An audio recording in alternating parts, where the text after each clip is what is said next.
அவன் நாம் தொடர்ந்து பார்த்து வருகிற பிரகாரம் நம்முடைய ஆவிக்குரிய வாழ்வின் மேன்மையை எப்படி நம்மால் உருவாக்கிக் கொள்ள முடியும்? எந்த ஒரு மேன்மையும் ரெண்டு விதங்களில் வரும். ஒன்று, தேவனே அதை தருவார். மற்றொன்று, தேவனை சார்ந்து நாம் நடக்கும்போது நமக்கு உண்டாகும். இந்த ரெண்டு விதத்தில் தான் மேன்மை உண்டாகும். ஒன்று, தேவனே மேன்மைப்படுத்துகிறார். உங்களை சகல ஜாதிகளிலும் மேன்மையாக வைப்பேன் என்று சொன்னது அவருடைய வாக்குத்தத்தம். அதை அவர்தான் செய்ய முடியும், நம்மால் செய்ய முடியாது. ஆனால் அந்த மேன்மைக்கு பாத்திரவான்களாய் நடந்து அந்த மேன்மையை எட்டிக் கொள்வது நம்முடைய வாழ்க்கையின் முறையாக இருக்கிறது. யோசுவா எப்படி இங்கே அறிமுகமாக்கப்படுகிறார் என்று சொன்னால், மோசேயின் ஊழியக்காரனாகிய யோசுவா என்றுதான் அறிமுகமாகிறார். மோசேக்கு ஒரு அசிஸ்டன்ட் வேலைக்காரனாக இருந்தவர் தான் யோசுவா. ஆனால் இப்பொழுது அவன் கர்த்தருடைய தாசனாகிய யோசுவா என்று இடமாற்றம் செய்யப்படுகிறார்.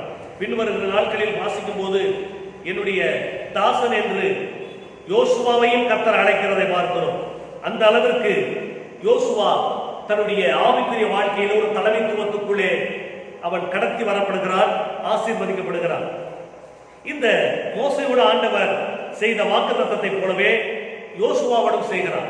சொல்லுகிறார், நான் மோசையோடு இருந்தது போல உன்னோடு கூட இருப்பேன், நான் உன்னை விட்டு விலகுவதும் இல்லை, உன்னை கைவிடுவதும் இல்லை.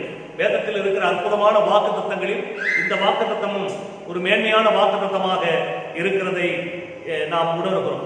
இப்படிப்பட்ட ஒரு அற்புதமான வாக்குத்தத்தத்தை மோசே கொடுத்தது போல யோசுவாவுக்கும் கர்த்தர் கொடுக்கிறார். இந்த யோசுவா யார் அப்படின்னு சொன்னா, நூனின் குமாரன். இந்த நூன் அப்படி யாருன்னா எப்ராயிம் குமாரன். எப்ராயிம் யார் என்று சொன்னால் யோசேப்பின் குமாரன். அப்போ யோசேப்புடைய பேரன் தான் இந்த யோசுவா. நேரடியா யோசேப்பினுடைய பேரன் அவன் தான் யோசுவா. இந்த யோசேப்புக்குள்ள ஒரு பக்தி வைராக்கியம் இருக்கும் பாருங்க. ரொம்ப யோசேப்பு வந்து ரொம்ப வித்தியாசமான நபர். எப்படின்னா, தன் குறிக்கோளை நிறைவேற்றக்கூடிய ஒரு மனிதன். பல பாடுகள் வந்தால் சகித்துக் கொள்ளும் தன்மை உடையவர். சில பேருக்கு தான் அந்த குணம் இருக்கும் பாருங்க. ரொம்ப அமைதியான மனுஷன், ரொம்ப பார்க்கறதுக்கு ஒரு மாதிரி இருக்கும், ஆனா ரொம்ப ஸ்ட்ராங் பர்சன். அவங்களால ஒண்ணுமே செய்ய முடியாது. குழியில தூக்கி போட்டாலும் அவங்களை ஒண்ணும் பண்ண முடியாது, ஜெயில தூக்கி போட்டாலும் ஒண்ணும் பண்ண முடியாது. அப்படிதான் யோசேப்புடைய வாழ்க்கை இருந்தது. ரொம்ப ஸ்ட்ராங் மேன், ரொம்ப ஸ்ட்ராங் மேன், ரொம்ப பக்தி வைராக்கியம் பண்ணணும். அவன் 12 வயசுலயே என்ன செஞ்சான்? கனவு காண ஆரம்பித்தான். தன்னுடைய வாழ்க்கையில் நிறைவேற போகிற ஒரு கனவை காண ஆரம்பித்தான். குறிப்பா சொல்ல போனா யோசேப்பு இயேசுவுக்கு முன்மாதிரியாக நபராக இருக்கிறதை பார்க்கிறோம். யோசேப்பு 12 வயதில எல்லாம் கனவு கண்டு தன்னுடைய லட்சிய பாதையை புரிந்து கொண்டான். இயேசுவும் 12 வயதிலே தேவனுடைய ஆலயத்தில் உட்கார்ந்து இருந்து மற்றவர்களோடு பேசினதை விவாதித்ததை பார்த்தோம். அவர் தன்னுடைய பிதாவுக்கு அடுத்தவைகளை நான் செய்ய வேண்டாமா என்று சொல்லி 12 வயதிலேயே அவர் தெரிந்தெடுத்ததை பார்க்கிறோம். அதுபோல 30 வயதிலே யோசேப்பு பார்வோனுக்கு முன்பாக நிறுத்தப்பட்டதை கண்டோம். அதுபோல இயேசு 30 வயசிலே அவர் ஊழியத்துக்கு வந்ததை பார்க்கிறோம். யோசேப்பை வெறும் எவ்வளவு 20 வெள்ளிக்காசுகளுக்கு காட்டி கொடுத்ததை பார்க்கிறோம். அதுபோல இயேசுவையும் யூதாஸ் காட்டி கொடுத்ததை பார்க்கிறோம். இவ்விதமாக அவர்களுக்குள்ளே ஒற்றுமைகள் இருக்கிறது. நம்ம ஆவிக்குரிய வாழ்க்கையில அதை நாம் புரிந்து கொள்ள முடிகிறது. இப்படிப்பட்ட யோசேப்பின் குமாரன் தான் யோசுவா. இந்த யோசுவா தியான புருஷனாய் இருந்தார்.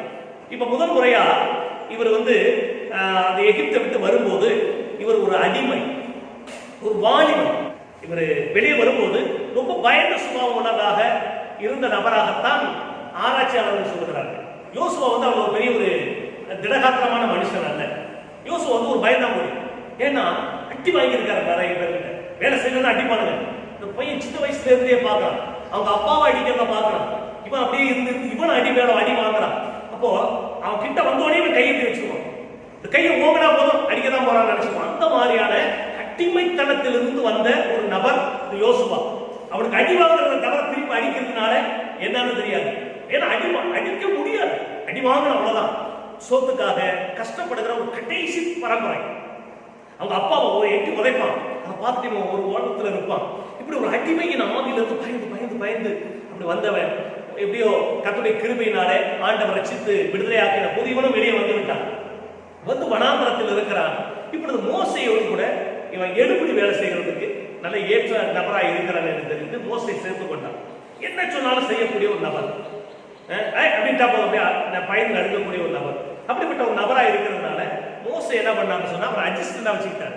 அட்ஜஸ்டண்டா வச்சு மோசே மலை மேல ஏற போய் 40 நாள் இருக்கிறாரு. இவர் காலையில சாயங்காலம் வரைக்கும் அங்க போய் காவல் காக்குறது, என்ன நடக்குதுன்னு தெரிஞ்சிருக்கு. மோசை இறங்கி வர்ற வரைக்கும் இவர் இருக்காரு அங்க 40 நாள். இவர் ஒன்றும் ஜபத்துல இல்ல, இவர் அவர் தான் ஜபத்துல இருக்கிறார். ஆனா மோசைக்கு காவலாக போய் இருக்கிறார், ஏதாவது தகவல் சொல்லணும். அப்போ மோசைய ஏதாவது ஒன்றை தகவல் சொல்லி அனுப்பணும்னு சொன்னா யார் மூலமா சொல்லணும்? யோசுவா மூலமா சொல்லணும். அப்ப யோசுவா கிட்ட வந்து கேட்கிறாரு, இன்னமும் பாளையத்துல சத்தம் கேட்குது என்ன அப்படின்னு கேட்கும்போது அவர் சொல்றாரு, என்னன்னு தெரியல, அவர் கூட அங்க போகல, அது என்னன்னே தெரியல, நான் இங்கதான் இருக்கிறேன் உங்களுக்காக காவல் காத்துக்கிட்டு. அது என்னமோ ஒரு சத்தமா கேட்குது, ஏதோ பண்டிகை கொண்டாடுற மாதிரி சத்தம் கேட்குது, சரி வா போய் கீழே பார்ப்போம் அப்படின்னு சொல்லி ஆண்டவர் என்கிட்ட அவங்க ஏதோ ஒரு தப்பான விஷயத்தை செய்யறாங்கன்னு சொல்லியிருக்கிறார், போய் பார்க்கலாம்னு சொல்லும்போது யோசுவாவும் மோசையும் தான் கீழே இறங்கி வருகிறாங்க. அப்படி இறங்கி வரும்போது அங்கே வந்து மோசே அந்த கற்பனை உடைச்சு போட்டு அந்த அந்த இடத்துல பெரிய கண்ணுக்குட்டி உண்டு பண்ணி இருக்கிறார்கள். அதை பார்த்து கொந்தளித்து போகிறதை பார்க்கிறார். இப்படி எல்லா இடங்களிலேயும் மோசையோடு கூட இருக்கிற மனுஷன் இவரு அவரை பார்த்து பார்த்து பார்த்து பார்த்து என்ன பண்றாருன்னா ஜெப வாழ்க்கையை கற்றுக்கொண்டார்.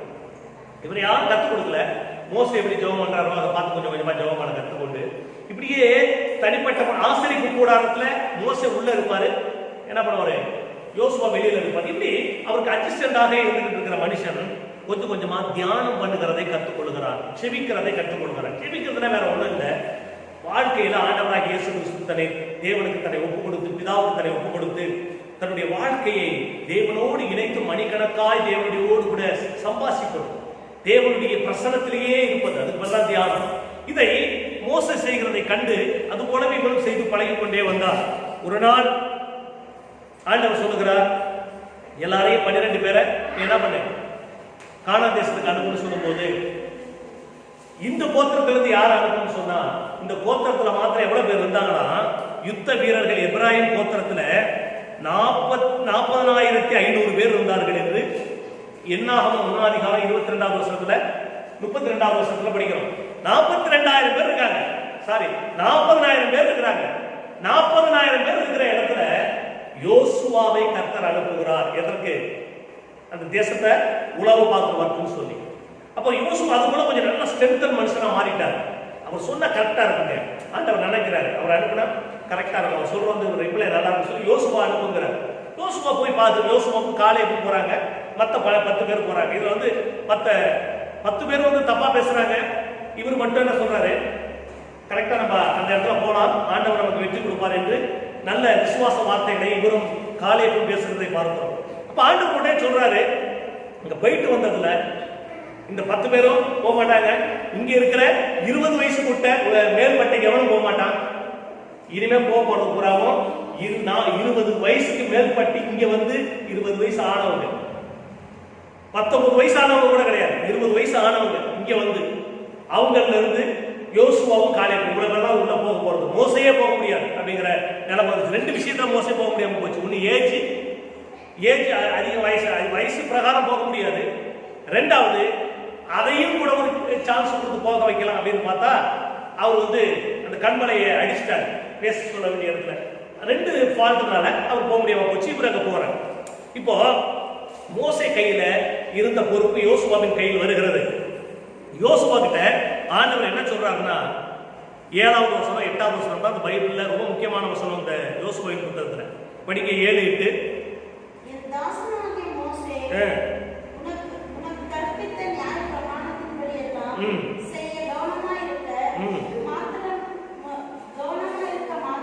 மிகவும்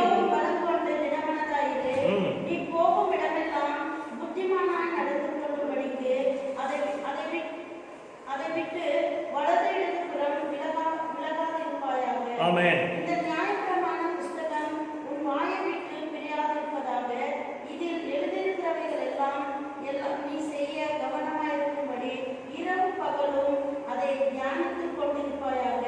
அப்பொழுது நீ உன் வழியை வாய்க்க பண்ணுவாய், அப்பொழுது புத்திமானாய் நடந்து கொள்வாய். ஆமென். ஹல்லேலூயா.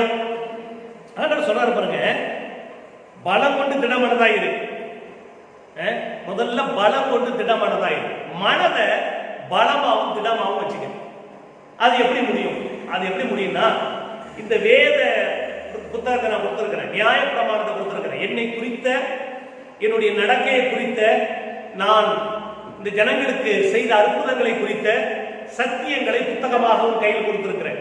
இதை படிச்சு படிச்சு படிச்சு உன் மனசுல இருக்கிற பயத்தை எடுத்துட்டு உன் மனசை, உன்னுடைய மனதை பலமானதாய் மாற்றிக்கொள். இப்படி செஞ்சினா நீ போகிற இடமெல்லாம் புத்திமானாய் நடந்து கொள்வான். தமிழ் அப்படி வந்திருக்கு, இங்கிலீஷ்ல அல்லது ஹீப்ரு மொழியில இதுக்கு பேர் ப்ராஸ்பர் அப்படின்னு போட்டுருக்காங்க. அப்படின்னா நீ போகும் இடமெல்லாம் செழிப்பாய் இருப்பாய். இந்த ஒரு வார்த்தைக்கு 3 அர்த்தம் இருக்கு. இந்த ஒரு வார்த்தைக்கு புத்திமானாய் நடந்து கொள்வாய் என்பதற்கு 3 வார்த்தை இருக்கிறது. ஒன்று ப்ராஸ்பர், நீ என்ன பண்ணுவ? செழிப்பாய் இருப்பாய். ரெண்டாவது அதுக்கு அர்த்தம் வந்து வைஸ்லி, நீ புத்திமானாய் நடந்து கொள்வாய். முதல்ல நீ புத்திமானாய் நடந்து கொள்வாய். ரெண்டாவது நீ ப்ராஸ்பர், நீ வந்து செழிப்பாய் இருப்பாய். மூணாவது நீ சக்சீட் பண்ணுவாய், நீ வெற்றி அடைந்தவனாய் இருப்பாய். அப்ப 3 காரியங்களும் எப்படி வருகிறது என்று பாருங்கள். ஒன்று புத்தி, இரண்டாவது செழிப்பு, மூன்றாவது வெற்றி. இந்த 3மே எப்படிதான் வருது ஒரு மனுஷனுக்கு அப்படிங்கிறத பைபிள் இந்த இடத்துல கரெக்டா சொல்லுது. நீ தியானம் பண்ணுகிற மனுஷனாய் இருப்பாயாக, என்னை குறித்த விசுவாசத்தை உடையவனாய் இருப்பாயாக, அதையே இரவும் பகலும் உன் வாழ்க்கையில நீ அபியாசப்படுத்தி உன் மனதை அதனாலே படப்படுத்திக் கொள்வாயாக. அப்படி செய்வாயானால் நீ போகும் இடமெல்லாம் புத்திமானாய் இருப்பாய், போகும் இடமெல்லாம் செழிப்பாய் இருப்பாய், போகும் இடமெல்லாம் வெற்றியை பெறுவாய். இந்த 3ம் நீ அடைய வேண்டும் என்று சொன்னால் இந்த காரியங்களை குறித்த தியானம் செய்து கொண்டிருப்பாயாக. மெடிடேஷன். தியானம் சொன்னா மத்தவங்க செய்யறாங்க இல்லைங்களா, அந்த தியானம் வேணும். இப்ப நம்ம மட்டுமா தியானம் பண்றோம்? மற்ற கடவுள் முறையை பின்பற்றுகிறவர்கள் இருக்கிறார்கள், அவர்கள் தியானம் பண்ணுகிறார்கள். அவர்கள் தியானம் பண்ணுகிறது என்பது எதுனா, அவங்க உள்ளுக்குள்ள இருக்கிறத வெளியே கொண்டு வர்றாங்க. அவங்க உள்ளுக்குள்ள என்ன சொல்றாங்கன்னா, அவங்க சொல்றது கவனிங்க. பிறக்கும் போது இந்த இடத்துல குழந்தைகளுக்கெல்லாம் ஒரு பள்ளம் மாறும். அப்போ வந்து ஞானம் இங்க இருக்கணும். வளர வளர இந்த பள்ளம் போயிடும். இந்த பள்ளம் போய் இந்த பள்ளம் எங்க வந்துடும்? இடுப்புல, இந்த இடத்துல பின்னாடி இடுப்புல அந்த இடத்துல அந்த பள்ளம் வந்துடும். அவங்க சொல்ற கணக்கு. இப்ப என்ன செய்யணும்னா, திரும்பவும் இந்த அவர்கள் இப்படி முதுகு அப்படி ஸ்ட்ரைட்டா வச்சு தியானம் பண்ணி இந்த இடுப்புல இருக்கிறதான அந்த ஞானத்தை அப்படியே எழுப்பி இந்த முதுகு தண்டு வழியா அப்படியே கொண்டு வந்து திரும்பவும் இந்த இடத்துல இருந்து கொண்டு வந்து நெத்தியில இந்த இடத்துல வச்சு இந்த இடத்துல ஒரு கண்ணை ஓபன் பண்ணிடுவாங்க. அதுக்கு தான் நெத்தி கண்ணுன்னு பேரு. அதனாலதான் பாம்பு, இந்த பாம்புடைய சுபாவம் படக்கார செய்யறது. எப்படி இந்த பாம்பு அப்படி படத்தை தூக்கிட்டு நிக்குதோ அந்த மாதிரி இந்த பயிற்சி செய்வாங்க. இதுக்குத்தான் அவங்க என்ன பண்ணுவாங்க? மூச்சு அடக்கி அடக்கி அடக்கி இங்கேருந்து எடுத்து எடுத்து எடுத்து இங்க கொண்டு வச்சு இந்த இடத்துல இருந்து ஒரு பார்வை பார்க்கறதுக்கு வேற ஞானம் சொல்றாங்க. பைபிள் சொல்ற தியானம் அந்த தியானம் அல்ல. அதனால தியானங்கிறதோட இவர் மறுபடியும் இந்த முறைப்படியோ அல்லது வேற எந்த முறைப்படியோ பேசுகிறார் என்று புரிந்து கொள்ளக்கூடாது. நாம் சொல்லுகிற தியானம் என்பது மெடிடேஷன். மெடிடேஷன்னா என்ன அர்த்தம்னா, ஒன்றை அப்படியே நாம் உள்ள புகுந்து அது எப்படி இருக்கும், அது எப்படி நடந்திருக்கும், அந்த சம்பவம் எப்படியாக சம்பவித்திருக்கும் அப்படிங்கிறது. இப்ப பாருங்களேன், செங்கடலை ஆண்டவர் பிளந்தார். அந்த செங்கடலை பிளக்கும் போது மோசே சொல்லுகிறார்,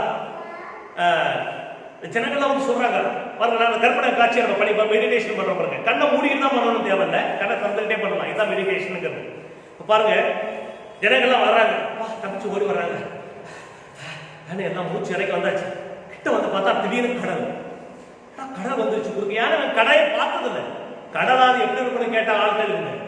இவங்க என்ன கடலை பார்த்தா தண்ணி எக்கச்சக்கமா இருக்கு. பார்த்தா அங்கேயே அலைகள் பெருசா அடிக்குது. சரி போலாம், ஐயோ வழி இல்லையே, இப்படி தானே கடவுள் போக சொன்னாரு, வழி இல்லையே, என்ன நம்ம வந்து மாட்டிட்டோமே அப்படின்னு யோசிக்கும் போது பின்னாடி திரும்பி பார்த்தா அவனுக்கு குதிரையை தடுத்துட்டு கடை ஈட்டி வச்சுட்டு வர்றாங்க. உங்களை எங்கேயே போடுறாங்க. முன்னாடி கடல், பின்னாடி பாவம் திரும்ப படையோட வர்றான். ஜனங்கள்லாம் ஓன அழ ஆரம்பிக்கிறாங்க. மோசையை பார்த்து சொல்றாங்க, என்னை கொண்டு வந்துட்டீங்களா சொல்றாரு. மோசே, ஆண்டவரே நான் என்ன செய்யணும், நீ சும்மா இரு, நான் உனக்காக அற்புதம் செய்வேங்கிறாரு. மோசையை நோக்கி சொல்றாரு, கோலை நேமன கையில் இருக்கிற கோலை அப்படி நீட்டு கடலை ரெண்டா பிளந்துக்கு அப்படிங்கிறார். இது கோலை வச்சு பிளக்க முடியுமா? அதான் யோசிக்கல மோசே. போய் அந்த கோலுக்கு நீட்டி அந்த கடலுக்கு ஒரு கோடு கிழிக்கிறாரு, கிழிச்சு அப்படியே அவரு செய்யும் போது அந்த கடல் இரண்டாக பிளந்து அப்படியே நம்மளது ஜிப்பை திறக்கிறவங்க அந்த மாதிரி அப்படியே கடல் ரெண்டா திறந்து போகும். நடுவுல ஆண்டவர் காத்தை விட்டார், கீழ்காற்றை விடுகிறார். இந்த காற்று பயங்கரமா அடிச்சு அப்படியே ரெண்டா பிறஞ்சு ரெண்டு பக்கமும் உறைஞ்சிடுச்சு. நல்ல ரெண்டு ஐடியா. ஒண்ணு காத்த விட்டதுனால ரெண்டா பிளந்தது, ரெண்டு பக்கமும் மதில் சுவர் போல் நின்றது. அப்படின்னா ரெண்டு பக்கமும் தண்ணி ஆயிருந்து ஐஸா மாறிடுச்சு.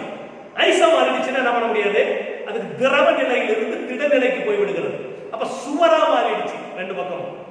அப்போ அப்படியே இவர்கள் நடந்து போகிறார்கள். இரண்டாவது, அவர்கள் பார்வோன் சேனை என்ன பண்றான், அந்த புறான்னு சொல்லி பின்னாடி கடல்ல இறங்கி அவனும் வர்றான். இவங்க கரையை போய் தொடுகிறார்கள், அவன் நடுக்கடல வர்றான்.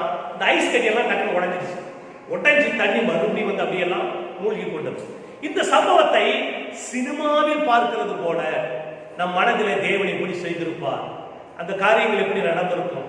இந்த சம்பவங்களை நினைத்து இப்படி செய்கிற தெய்வம் எனக்காக ஒரு கடலை பிளக்க மாட்டாரா, இப்படி செய்த தெய்வம் எனக்காக ஒரு வழியை உண்டாக்க மாட்டாரா, இப்படி செய்கிற தெய்வத்தாலே முடியாத காரியமும் என்னதான் இருக்க முடியும். எதிரியையும் அழிக்கிறார், வாசலையும் திறக்கிறார். எனக்காக வாசலையும் திறக்கிற தேவன் அவரே, எனக்காக எதிரிக்கு வாசலை அடைக்கிறவனும் அவரே என்று சொல்லி அதை நாம் கற்பனையில படுறோம். அதுக்கு பேர் தான் தியானம். யோசுவா கிட்ட தான் சொல்லி இந்த மாதிரியே நினைச்சிட்டு இரவு பகலும் நம்ம என்ன பண்றோம், இரவு பகலும் டிவி பாக்குறோம், சீரியல் பாக்குறோம், என்னதான் பாக்குறோம். நம்மளுக்கு எல்லாம் ஒண்ணும் கிடையாது. டிவி பார்க்கணும்னு நினைச்சாங்க, இதை போட்டு பார்க்க வேண்டியது, அந்த சீரியை போட்டு பார்க்க வேண்டியது. மனசுல போட்டு பார்த்து பார்த்து பார்த்து யோசுவாவுக்கு அந்த மனம் எப்படி வந்துச்சு, பல மனதாய் வந்துருச்சு, திட மனதா மாறிடுச்சு. சாதாரண மனசு திட மனசா மாறிடுச்சு. இப்போ யோசுவா ஒவ்வொன்னையும் தேவன் என்ன சொல்றாரோ அது போல செய்கிற நபராக மாறிவிடுகிறார். எரிகோவை ஃபர்ஸ்ட் அற்புதமே, மோசேயுடைய அற்புதம் என்ன, யோசுவாவின் அற்புதம் அந்த யோர்தானை பின்னடி திரும்ப பண்ணினது. சொல்றாரு, நாளைக்கு உங்களுக்கு அற்புதம் நடக்கும், இன்னைக்கு பரிசுத்தம் பண்ணீங்க, நாளைக்கு அற்புதம் நடக்க போகுது. கேரண்டியா சொல்றாரு, நாளைக்கு அற்புதம் நடக்க போகுது. எப்படிங்க நடக்கும், நாளைக்கு நடக்க போகுது. எனக்கு தெரிஞ்சு நான் ஜெபம் பண்றேன். ஆண்டவர் சொல்ற கிளம்புகளா போறாங்க. போய் தண்ணி அப்படியே பார்த்தா அப்படியே பெருகிட்டே இருக்கு. யோர்தான் நதி அந்த நேரம் பார்த்து ரொம்ப தண்ணி வரும். அப்போ பார்க்குறாங்க, என்ன பண்றதுன்னு தெரியல. இப்போ என்ன சொல்ல, ஆளுக்கு ஒரு கம்பு வச்சு பாலை கட்டுங்கன்னு சொல்லல, கட்ட சொல்லி இருந்தா கூட கட்டி இருந்துடலாம், அது ஒரு பெரிய விஷயம் கிடையாது. ஏன்னா இவங்க 6 லட்சம் பேர் 6 லட்சம் கண்ண குழந்தை போட்டாலே என்ன பண்ணிருக்கும், 6 அடைஞ்சிருக்கும். அதெல்லாம் எதுக்குப்பா ஆத்த போய் அடைச்சிருக்கு, 6 மட்டும் 6 போகட்டும், தண்ணி நல்ல விஷயம். அதனால நீங்க ஒண்ணு செய்யுங்க, நீங்க உடன்படிக்கை பெட்டி எடுத்துக்கிட்டு போய் இறங்கி நெல்லுங்க, வழி தன்னால தரப்புன்னு சொல்லும் போது ஆண்டவர் அதே அற்புதத்தை அங்கே செய்கிறார். அல்லேலூயா. இப்போ மோசையோடு கூட இருந்தது போல யோசுவாவோடு கூட கர்த்தர் இருக்கிறார் என்பதற்கு இதுதான் முதல் அடையாளம். யோசுவா முதல் முறையாக பார்த்த அற்புதம் எது, செங்கடல் பிளந்தது தான் அவன் பார்த்தான். ஆனா அது வரைக்கும் அவன் என்ன சொன்னான், செங்கல் சூழல கடந்தான்.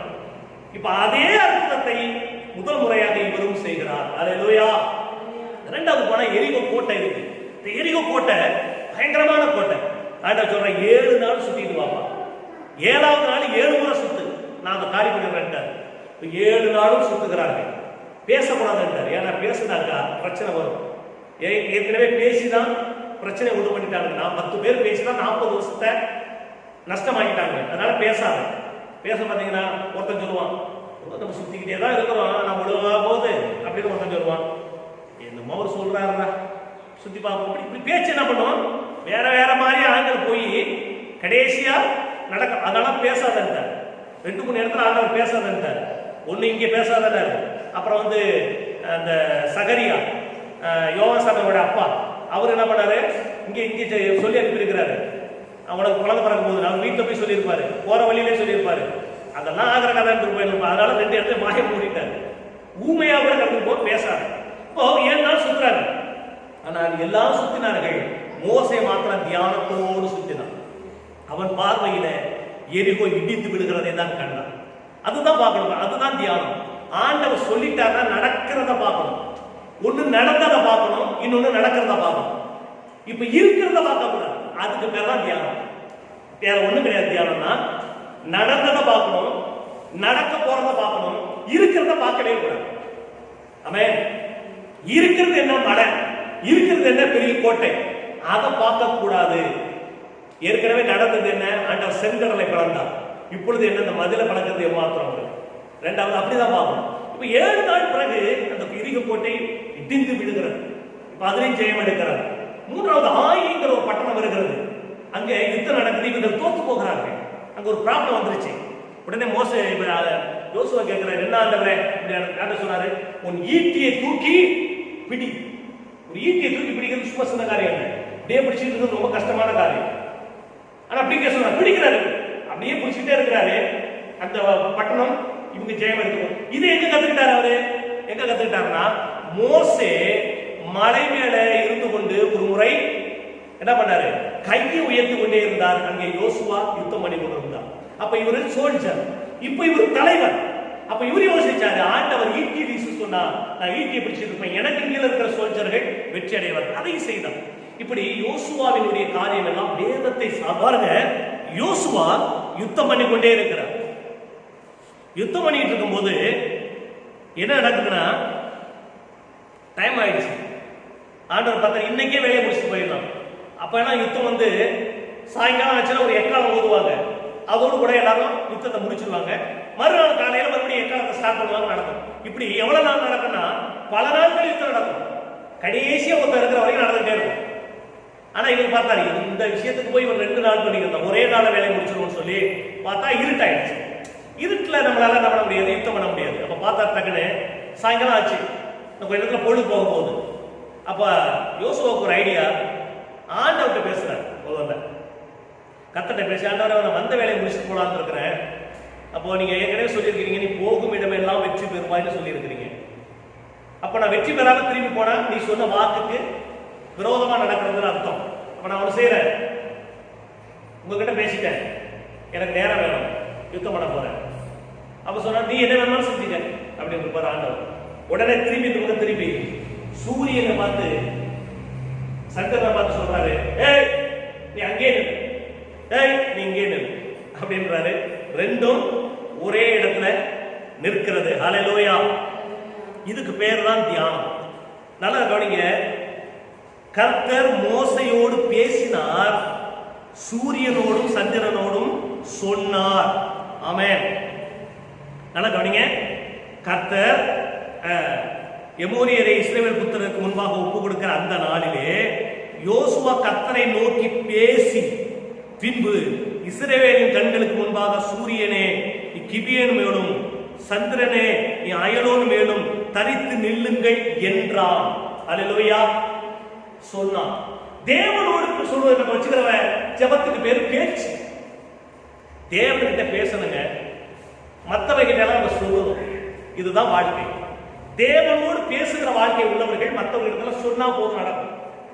அப்போ தேவன்கிட்ட நம்முடைய விசுவாசத்தை சொல்லணும், பிரச்சனை கிட்ட நம்முடைய அதிகாரத்தை சொல்லணும். நம்ம மாற்றி சொல்லிடுறோம். தேவன்கிட்ட பிரச்சனையையும் சொல்லிட்டு நம்ம பிரச்சனை கிட்ட போய் நம்ம விசுவாசத்தை சொல்லிட்டு இருக்கோம். அது சொல்லுவோம், விசுவாசத்தை பத்தி எல்லாம் உங்களுக்கு தெரியாதா அப்படின்னு. விசுவாசத்தை தேவனிடத்தில் காண்பிக்க வேண்டும், பிரச்சனை கிட்ட காண்பிக்க வேண்டிய அவசியம் இல்லை. அது நம்ம காமிச்சாலும் ஒத்துக்கொள்ள போறது இல்லை. ஆனால் நம் விசுவாசத்தை தேவனிடத்தில் சொல்லும் போது பிரச்சனைகளில் இருக்கிற நம்ம என்ன சொல்ல போறோம், அதிகாரத்தை சொல்லுவோம். இப்ப கவனிங்க, இது எப்படி நடந்தது அப்படின்னு சொன்னா, அப்போ நிச்சயமா சூரியன் வந்து சுத்துறது இல்லை. இன்னைக்கு நமக்கு நல்லா தெரியும், அறிவியல் பிரகாரம் சூரியன் சுத்துகிறது இல்லை, சந்திரன் சுத்துறது இல்லை. சந்திரன் சுத்துகிறது, சூரியன் சுத்துகிறது இல்லை. சூரியன் ஒரே இடத்துல தான் இருக்கிறது. சூரியனும் சுத்துது, ஆனா எப்படி சுத்துதுன்னா, சூரியன் ஒரே இடத்துல சுத்திக்குது, இப்படியே சுத்துது, அவ்வளவுதான். இப்படியே சுத்துது சூரியன். மற்றதெல்லாம் நம்ம இப்படி சுத்திக்கிட்டு கொஞ்சம் கொஞ்சம் நகருது, இப்படி சுத்துது, இந்த ரவுண்ட் அடிக்குது. அப்ப சூரியன் நிக்கணும் அப்படின்னா பூமி நிக்கணும். அப்போ இவர் சொன்னது என்ன, சூரியனை நிக்கணும் அப்படிங்கிறதா. அவருக்கு தேவை லைட்டுங்க, லைட் வேணும் அப்படின்னாரு, அவ்வளவுதான். உடனே ஆண்டவர் என்ன பண்ணிட்டாருன்னா லைட்டை போட்டார்.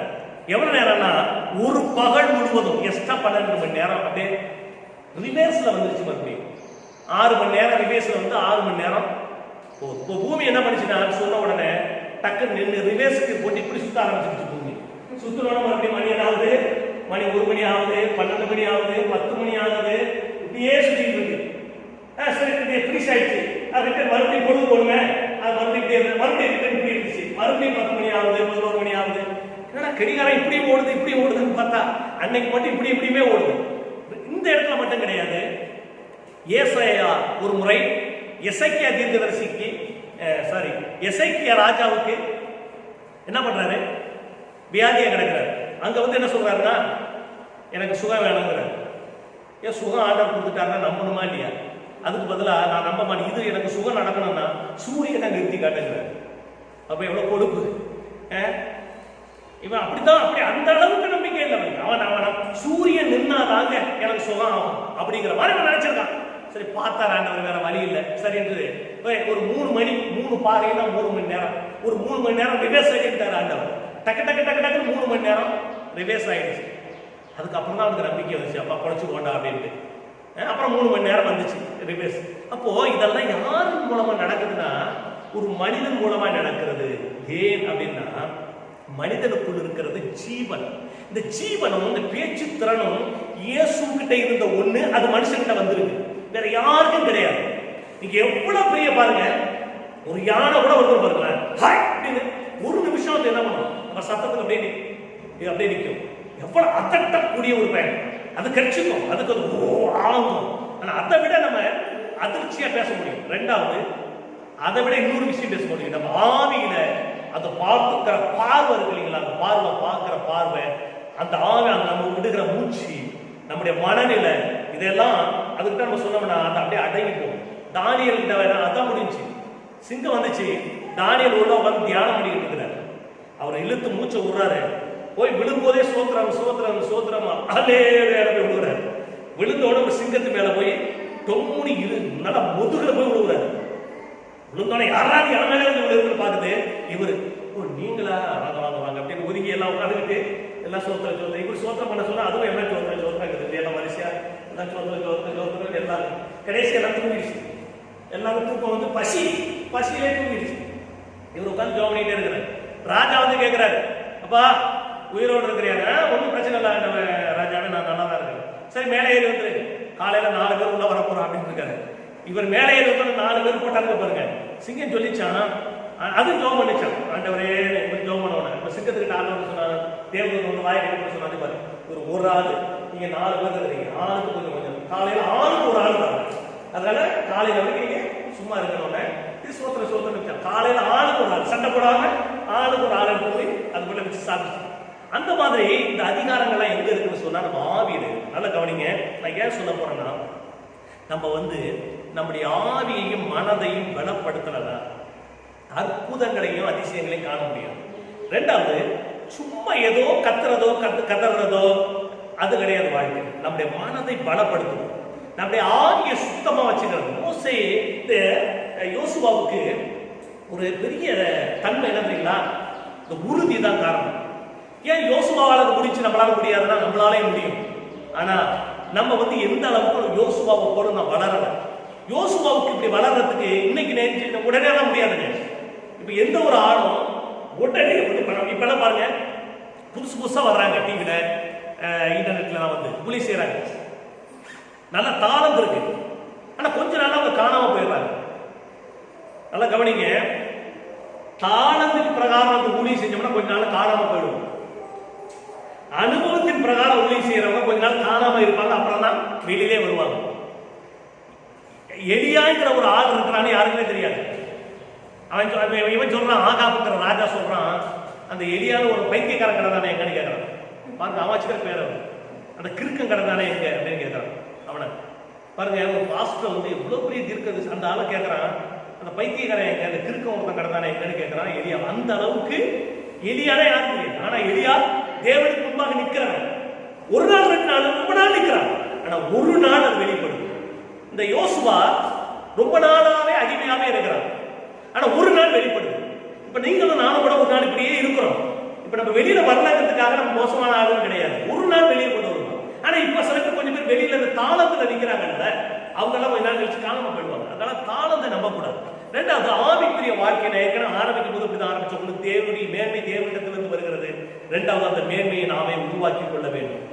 இப்ப இந்த மேன்மை முதலாவது தேவனிடத்திலிருந்து யோசுவாவுக்கு வந்தது. இரண்டாவது யோசுவாவுக்கு இது உடனே கிடைக்கல. 40+40 80 வருடங்கள் அவன் இந்த ஆவிக்குரிய தியானத்தை பண்ணி தன் ஆவி ஆத்மா சரீரத்தை பரிசுத்தமா வச்சிருந்ததுனால அவன் சொன்னா சூரியன் நிற்கக்கூடிய அளவுக்கு அவனுடைய ஆவி ஆத்மா கீழ்ப்படிந்தது. அல்லேலூயா. கடைசி நேரத்தில் சொல்றான், அவன் தான் உறுதியா சொல்றான், இந்த உலகத்தில் உள்ள கர்த்தரை பேர் நீங்க திருப்பி போயிட்டாலும் பரவாயில்ல, நான் என் வீட்டார் நோயை நான் கர்த்தரையே செய்வேன். காரணம், நான் அவருடைய தியானத்தை தியானிக்கிற மனுஷன், அவரை நான் முகமுகமாய் அறிந்திருக்கிறவன், நான் அவருடைய அன்பையும் அவருடைய வல்லமையும் ருசி பார்த்திருக்கிறவன் என்று சொல்லுகிறான். எனக்கு அன்பானவர்களே, இதுதான் வருகையிலேயும் நடக்க போகுது. வருகையில் நடக்க போகும்போதும் நம்முடைய மனது, நம்முடைய ஆவி, இந்த ஆத்மா, அந்த சரீரங்கள், நம் மனம் மறுரூபமாகணும் பாருங்க. ஏன் நம்ம போக முடியாது அப்படின்னா, நம்ம உடம்பு நம்மளே மாற்றிக் கொள்ளக்கூடிய அளவுக்கு மனது இருக்கணும். டக்குன்னு நம்ம உடம்பு நம்மளை மாத்திக்கிட்டா தான் போக முடியும். இன்னைக்கு இருக்கிற இந்த உடம்பு டக்குன்னு நம்ம உடம்பு வேறு விதமான நம்ம உடம்பா மாறணும்னு சொன்னா, அந்த ஆவி கிளீனான ஆவியா, அந்த ஆத்மா கிளீனான ஆத்மாவா, இந்த மாம்சம் கலக்காததா, இந்த பெருமை. என்ன சொல்லியிருக்கணும், ஏய் நான் யார் தெரியுமா, நான் தான் உங்களுக்கு எல்லாம் இது பண்ணது, உங்களுக்கு வழிகாட்டாதே நான் தான். ஒரு இடத்துலையும் யோசுவா பேசுறேன். யோசுவா ரொம்ப தாழ்மையான மனுஷன். அவங்க போயிட்டு வந்து பேசும்போது கூட எல்லா பேச்சுமே யார் தான் பேசுற, காலைக்கு தான் பேசுறேன், சும்மா ஆமாங்க ஆமாங்க அப்படிதான் சொல்றாங்க. ரொம்ப தாழ்மையான மனுஷன். பெருமை யார் இடத்துல இல்லையோ, யாரெல்லாம் தன்னை ஒரு தேவன் கொடுத்த கிருபையினாலே தான் எனக்கு கிடைத்திருக்கிற வாழ்க்கையை நினைக்கிறார்களோ, அவர்களை கொண்டுதான் அவருடைய ஆத்மாக்களை தான் கர்த்தர் மறுரூபப்படுத்த முடியும். எனக்கு அன்பானவர்களே, இந்த கால வேளையில நாம் தியானிக்கிறவர்களாக இருக்க வேண்டும். வரப்போகிறதை தியானிக்க வேண்டும். இன்றைக்கு நமக்கு முன்பாக வேதம் சொல்லுகிறது, அவர்களுக்கு முன்பாக எரிகோ பட்டணம் அடைக்கப்பட்டிருந்தது. இன்னைக்கு நமக்கு முன்பாக என்ன பண்ணுது, வாழ்க்கை அடைக்கப்பட்டிருக்கிறது, பண பிரச்சனை அடைக்கப்பட்டிருக்கிறது, தொழில் அடைக்கப்பட்டிருக்கிறது, வருமானம் அடைக்கப்பட்டிருக்கிறது, வியாதியினாலே எல்லா பணமும் எழுத்தின் பிரகாரமா அடைக்கப்பட்டு கிடக்கிறது. ஆனால் ஒன்று தெரிய வேண்டும், தேவன் நமக்கு முன்பாக அத்தனையும் தகர்த்து போட வல்லவராக இருக்கிறார். அல்லேலூயா. நான் உனக்கு முன்னே போய் கோணலானவைகளை செவையாக்குவேன், நான் உனக்கு புதுவழியை உண்டாக்குவேன், நான் உனக்கு நன்மையை காண பண்ணுவேன், உன்னை சுதந்திரம் அடைய பண்ணுவேன் எல்லாம் சொல்லியிருக்கிறார். இதையெல்லாம் நம்ம சுதந்திரித்து ஒரு நாள் வரும் பாருங்க, அதெல்லாம் வேற யாருமே தேவையில்லைங்க. அவர்களுடைய துன்மார்க்கத்தனமே அவர்களை அழிச்சிடும். இந்த உலகத்துல எவ்வளவு பெரிய துன்மார்க்கத்தனமா இருந்தவங்கலாம், அவங்க மற்றவங்க தொந்தரவு கொடுத்தவங்கலாம் கொஞ்ச நாட்களுக்குள்ள அறுப்புண்டு போவார். வேதம் சொல்லுகிறது, நீ மறுபடியும் தேடி பார்த்தா கிடையாது, அந்த இடத்த கிளீன் பண்ணி போட்டுருவாங்க. சில இடங்கள்ல அந்த புல்லெல்லாம் இருக்கும், அப்புறம் போய் பார்த்தீங்கன்னா அந்த இடத்துல அடையாளமே தெரியாது. நம்ம ஒரு இடத்துல அடையாளம் வச்சுக்கிறதுக்கு என்ன பண்ணணும், ஏதோ ஒரு மரத்தை கூட அடையாளம் வச்சுக்க முடியாது, அந்த மரமே இருக்காது. அந்த மாதிரி கொஞ்ச நாள் கழிச்சவங்களை அறுப்புண்டு போக பண்ணுங்க ஒண்ணு. ஆனால் நீதிமானோ நித்திய கீர்த்தி உள்ளவன், அவனை நான் எப்படி பேர் வைப்பேன் தெரியுங்களா, சூரியனை போல சந்திரனை போல வைப்பாங்க. அதனால ஆண்டவர் சொல்ல ஸ்டாரை பாடுறா அப்படின்னா, ஏன்னா அதுதான் என்னைக்கு இருக்க போற ஒண்ணு, அந்த லெவல்ல உங்களை நான் வைக்க போறேன்னு சொல்லுகிறார். எனவே அன்பானவர்களே, நம்மையும் நம்ம பிள்ளைகளையும் கர்த்தருக்கு ஒப்பு கொடுப்போம். நம்ம நல்ல தியானம் பண்ணுவோம், கர்த்தருடைய விசுவாசத்தை தியானம் பண்ணுவோம். ஜெபிக்கும் போது நாம் இந்த அனுபவத்துக்குள்ள வந்து நம்மை தாழ்த்தி, நம்மிடத்துல ஒண்ணுமே இல்லை, எல்லாம் தேவனுடைய கிருபைங்கிறது ஒப்பு கொடுத்து நம்மை ஒப்பு கொடுப்போமானால், தேவன் வருகிற நாட்களிலே இன்னும் பெரிய காரியங்களை நம்ம கொண்டு செய்வார். சூரியனே நிறுத்தக்கூடிய வல்லமையை நாம் செய்ய நேரிட வேண்டுமானாலும் நம்மை கொண்டவரால் செய்ய வைக்க முடியும் என்பதை நாம் புரிந்து கொள்வோம். கர்த்தர் நமக்கு உதவி செய்வாரா.